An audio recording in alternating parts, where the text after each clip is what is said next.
are going to listen to a telephone conversation between two people, Hannah and her father. As you can see, there are 4 alternative answers, A, B, C and D, for each question 1 to 5. You have to decide which alternative is the most suitable answer and circle the appropriate letter. First, you have some time to look at questions 1 to 5.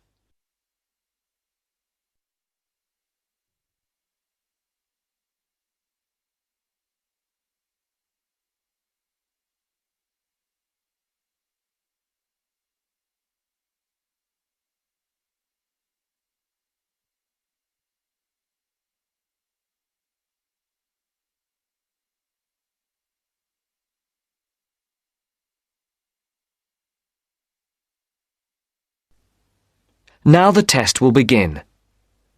Remember, you will hear the recording only once, so answer the questions as you listen. Now listen to the first part of the conversation and answer questions 1 to 5.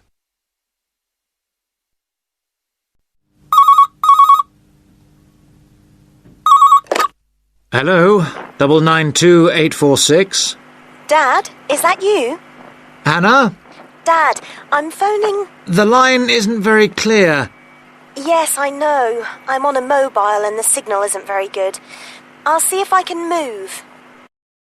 Is that any better? Yes, that's much better. Just don't move. I'll try not to. Have you found a place to live yet? Yes, I think I have at last. Wonderful. I'm relieved because I'm fed up looking. I didn't think it was going to take me 3 weeks. It hasn't been easy for you. I suppose it's the beginning of the academic year, and you have all the new students looking for places as well. Yes, that's one reason.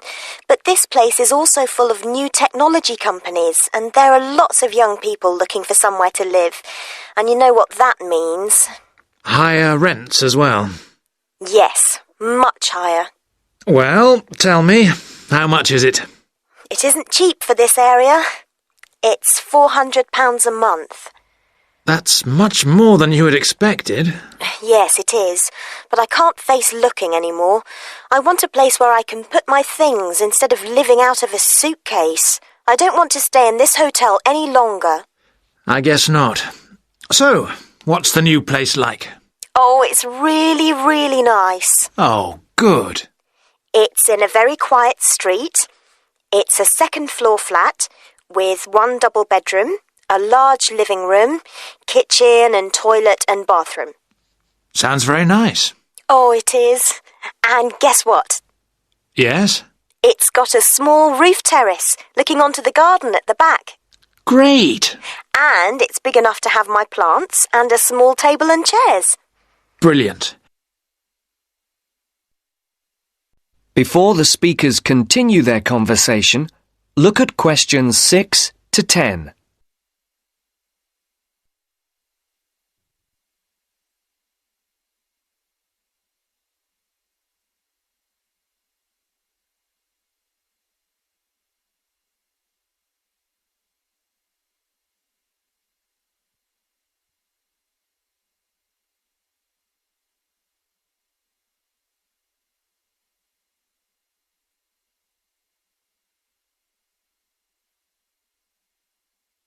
As you listen to the second part of the conversation, complete the numbered spaces 6 to 10. For questions 8 to 10, write no more than 3 words for each answer. Now, what's the address? It's 22B White Hart Road. 22E. No, 22B. B for banana. Right. And it's White Hart Road? Yes. And the postcode? Oh, you know, I don't think I've got it. OK. No, here it is. It's EX15 9RJ. This line is bad. Is that EX50? No, it's EX15. OK. I don't think I know the road. It's a side road, But you do know the area because it's off Garrett Lane. Oh, right. Which end? The other end from the stadium?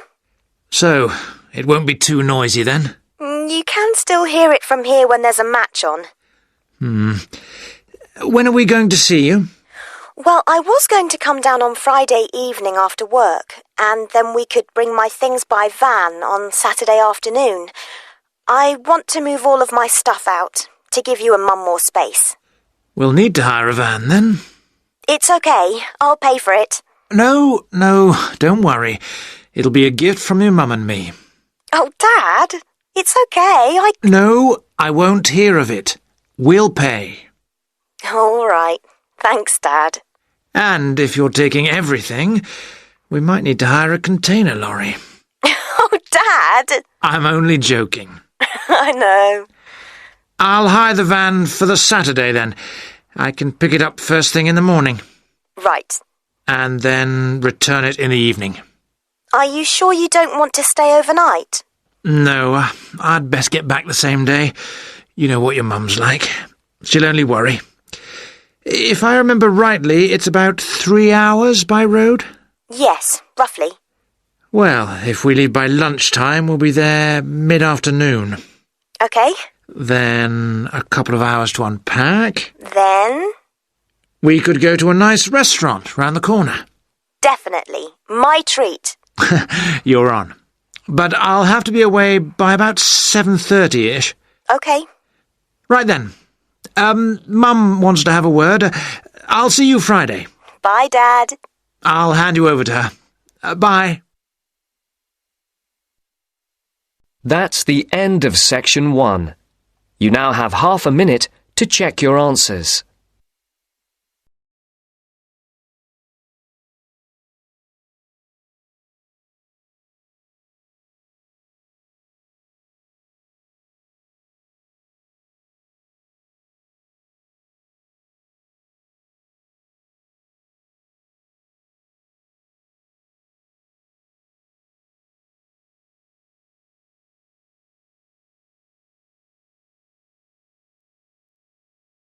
Now turn to Section 2.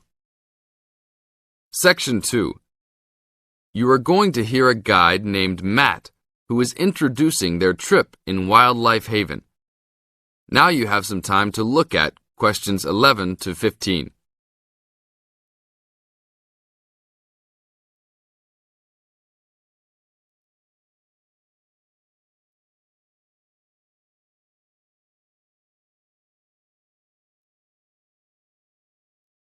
Now listen to the first part of the introduction carefully and answer questions 11 to 15.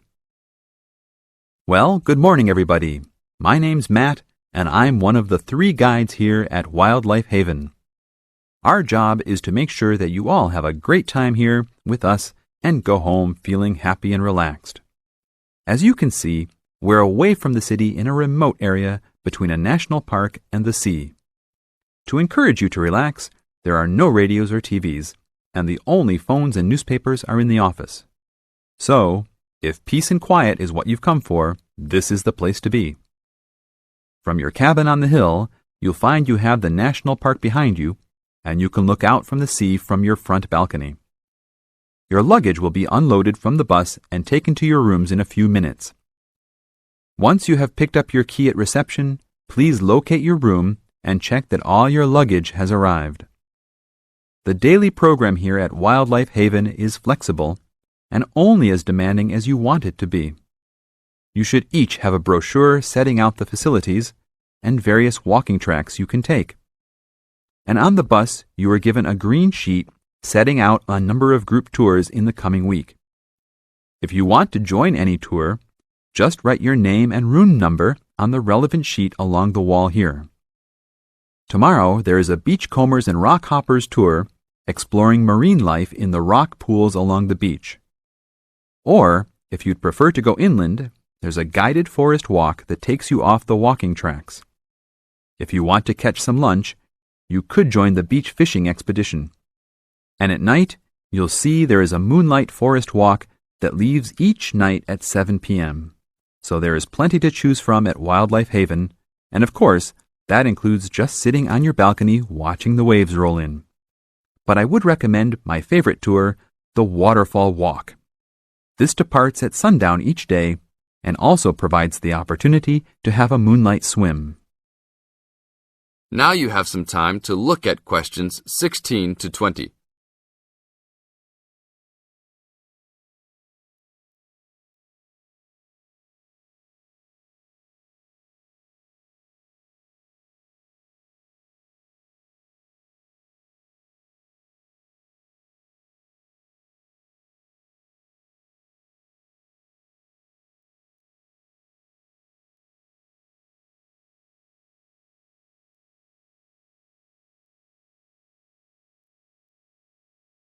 In the second part of the introduction, you are going to get some advice from Matt.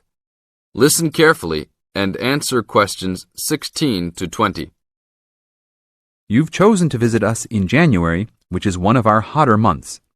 And although you may be tempted to wear a minimum of clothing, you should always take precautions against injury, particularly in the national park. This includes sensible footwear. You'd be surprised how many of our guests ignore this advice and end up being sorry. And socks are a good idea too. And even though you might be under trees a lot of the time, it's a good idea to wear a hat in this hot climate. There's no need to be too concerned about walking in the national park, provided you use common sense. It's true that there are poisonous spiders in the park, but they are really more frightened of you than you are likely to be of them. I should also warn you against eating any wild berries. Some are edible, but you should avoid them all. We'll provide all the food you can eat. Well, that's about all for now. Dinner is from 6 to 8 p.m. in this building. This is the end of Section 2. You now have half a minute to check your answers.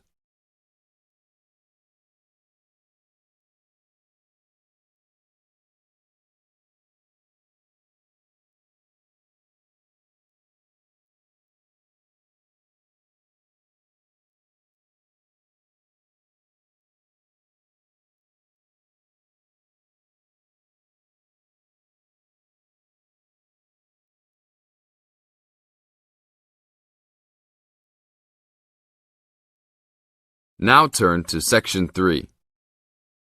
Section 3. You are going to hear a conversation between Bill and the counselor. You now have some time to look at questions 21 to 25.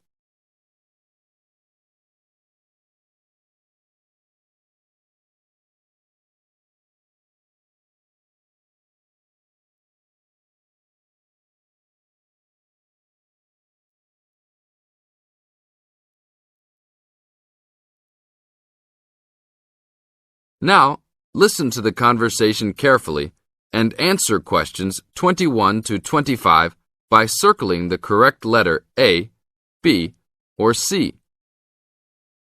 Hello, Bill. What can I help you with? Well, I was talking with a friend of mine who's doing a medical course, and he said that before I start taking sleeping pills, I should see you. I see. Well, I can't prescribe any medicine, Bill, and I prefer not to encourage anybody to take sleeping pills. What I can do is to help you look at why you're not sleeping. Okay, but I think it's because I don't know how to handle all the work. I found that new students find college very different to school. The biggest difference seems to be that you have to get used to working more independently at college.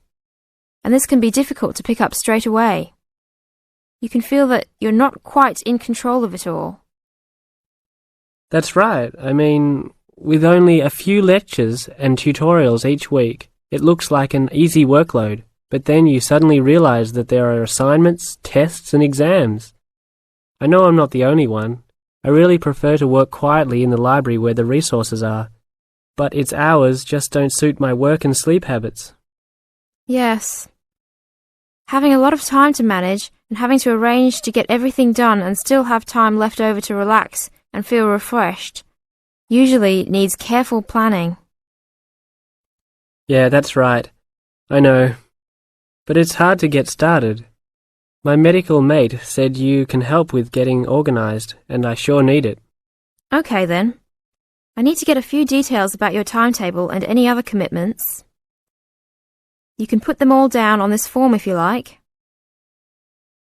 Now you have some time to look at questions 26 to 30.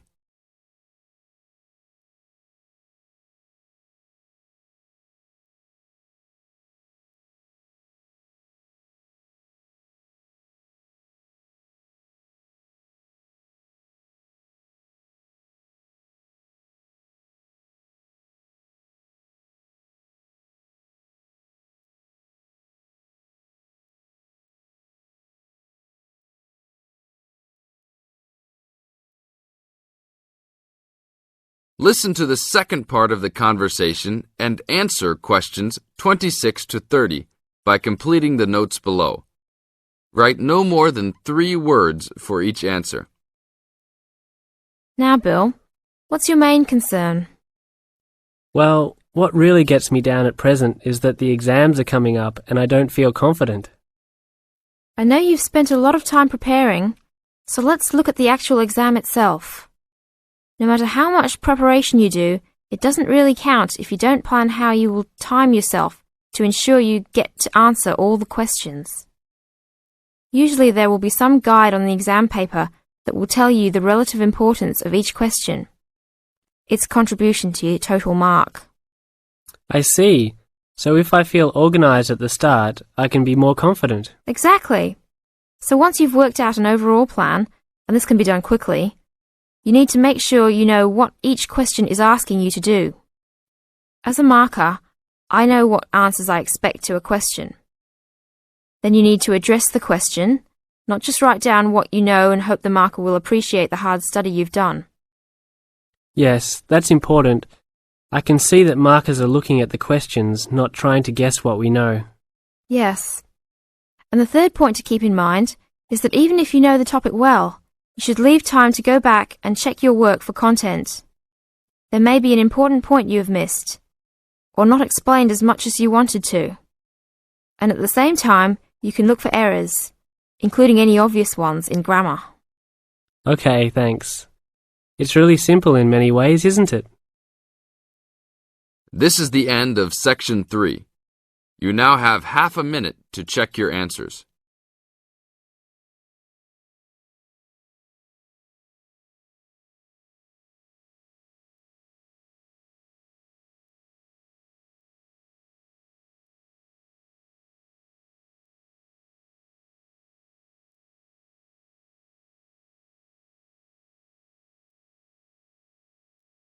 Now turn to Section 4. Section 4. You will hear a talk given by Kate Tomerlin on the history of technology. First, you have some time to look at questions 31 to 33.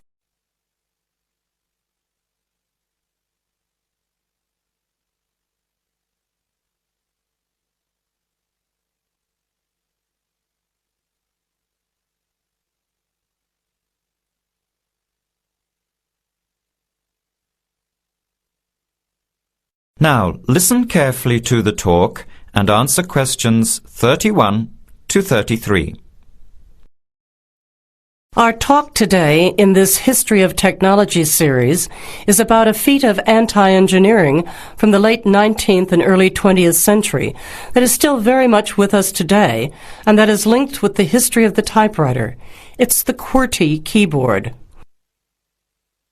What, you might ask, is QWERTY? Well, have a look at the nearest typewriter or computer keyboard.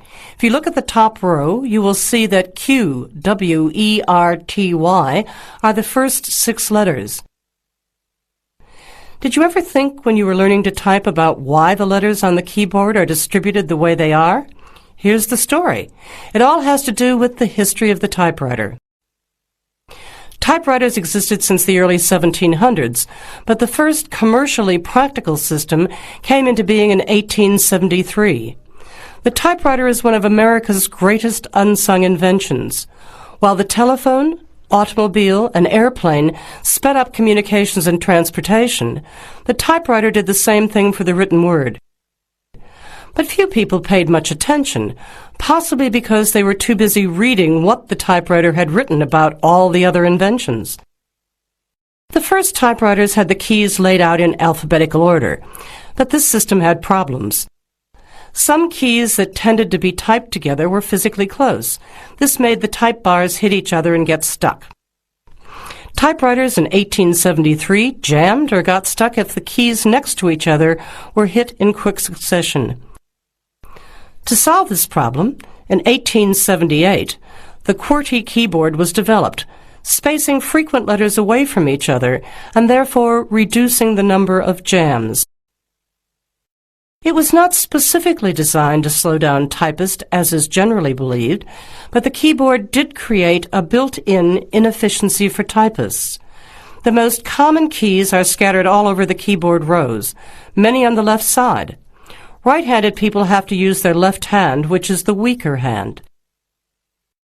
Typewriter technology improved, doing away with the original rationale for the QWERTY distribution, but the keyboard remained. In spite of its inefficiency, it is the keyboard we all use today. Now you have some time to look at questions 34 to 40.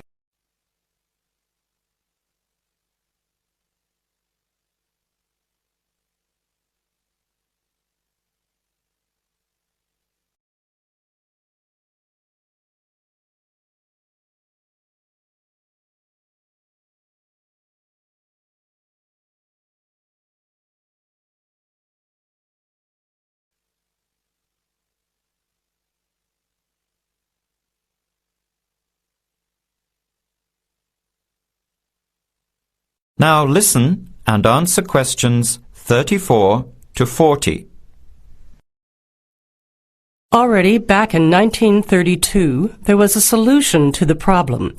Efficiency expert August Dvorak came up with a new keyboard layout.